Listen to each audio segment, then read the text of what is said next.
c'est le chef et le gérant du restaurant. Il n'hésite pas à conseiller et à accueillir les clients. Ça va Franck? Ça va, très bien. Alors qu'est-ce que tu fais? Alors qu'est-ce que je fais? Je prends la température, de savoir un petit peu en salle comment ça va se passer, les réservations. C'est quoi le message que tu voudrais faire véhiculer ici?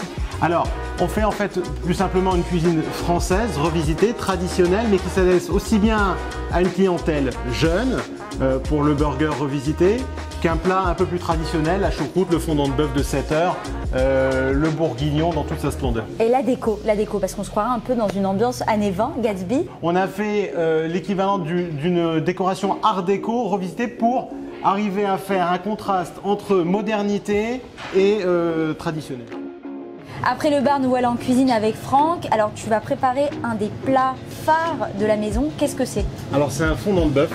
On prend des pièces de bœuf à mijoter. Donc on peut prendre de la basse-côte, du jarret, du paleron, de la joue idéalement. Et par rapport à ces pièces de bœuf, on y ajoute une garniture aromatique. Et avec ces garnitures aromatiques, on va cuire pendant 7 heures pour avoir une pièce qui soit fondante, qui soit au summum de sa cuisson. Et après, on va extraire tout le jus de cuisson pour faire la sauce. D'accord, donc c'est le bœuf fondant de 7 heures. Je crois, Franck, que tu as été formé par les plus grands chefs étoilés. Tu peux nous raconter un petit peu ton parcours? Alors oui, je suis sorti de l'école hôtelière et après j'ai parcouru un petit peu à travers Paris l'hôtel Plaza Athénée, puisque c'était la cuisine d'Alain Ducasse pendant 4 ans et demi.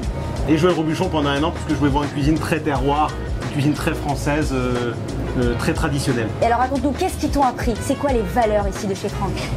Surtout, c'est d'avoir réussi à adapter en cachère des recettes que j'idéalisais lorsque je voyais en taref. Et c'est le sens de la rigueur qui m'était inculqué, la rigueur, et de pouvoir faire plaisir aux clients, puisque Joël Robuchon disait toujours, la cuisine est un métier qui nous donne l'opportunité de faire plaisir aux clients. C'est vrai, c'est vrai. Voilà.